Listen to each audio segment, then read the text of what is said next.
రాష్ట్రం జోగులాంబ గద్వాల జిల్లా ఈ దినమున పట్టణ కేంద్రంలో జిల్లా ఎస్పీ కార్యాలయంలో 78వ స్వాతంత్ర దినోత్సవ వేడుకలు ఘనంగా జరిగాయి. ఈ కార్యక్రమంలో జిల్లా ఎస్పీ టి శ్రీనివాసరావు ఐపీఎస్ గౌరవ వందనం స్వీకరించి తదుపరి జెండా ఆవిష్కరణ చేయడం జరిగింది. ఈ సందర్భంగా మాట్లాడుతూ 77 వసంతాలు పూర్తి చేసుకుని 78వ స్వాతంత్ర దినోత్సవ వేడుకలు జరుపుకునే భాగ్యం మనకు దక్కింది. ఈ స్వాతంత్రం మనకు రావడానికి ఎందరో మహానుభావుల మాన ప్రాణ త్యాగాలు సమర్పించారు. ఈ చరిత్ర ఇప్పుడు ఉన్న తరంకు అర్థం కాకపోవచ్చు, కానీ గతంలో తరం వారికి అర్థమవుతుందని మాట్లాడడం జరిగింది. తదనంతరం జిల్లా పోలీస్ శాఖలో ఉన్న కొందరికి మంచి సేవా పథకాలు బహుకరించడం జరిగింది. అలాగే 3 విద్యార్థినులకు రన్నింగ్ పోటీలలో గెలుపు పొందిన ఆ 3 అమ్మాయిలకు ప్రశంస పత్రములు అందజేయడం జరిగింది. ఈ కార్యక్రమంలో జిల్లా అదనపు SP K Gunasekhar, DSP Satyanarayana, cyber security wing Sattaiah, Gadwal CI Bheem Kumar, అలాగే షీ టీం భరోసా సిబ్బంది, ఆయా ప్రాంతంలో ఎస్ఐలు, సిఐలు, పోలీస్ సిబ్బంది పాల్గొనడం జరిగింది.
राष्ट्रीय सैल्यूट सलामी जस्र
పేరెంట్స్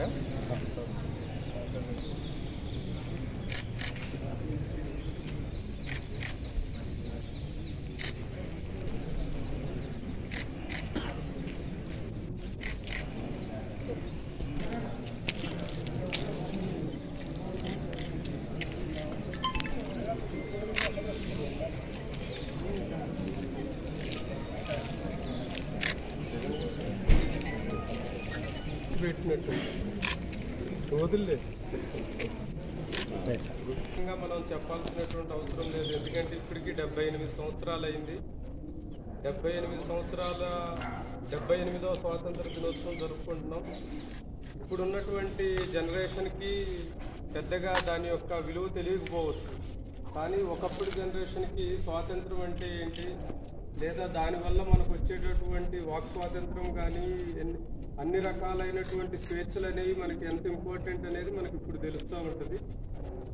ముఖ్యంగా మనం మన గద్వాల్ పోలీస్ జిల్లాకి సంబంధించి మనము దగ్గర నేను ఛార్జ్ తీసుకొని ఒక 1.5 month అవుతుంది. ఈ 1.5 monthలో కూడా మనము చాలా పారామీటర్స్లో పోలీస్ యొక్క పనితీరుని అబ్జర్వ్ చేయడం జరిగింది. మనం ఇంకా చాలా పారామీటర్స్లో ఎప్పుడు కూడా లైఫ్లో ప్రోగ్రెసివ్గానే ఉండాలి. మన థాట్ ప్రాసెస్ అంటే ఎక్కడ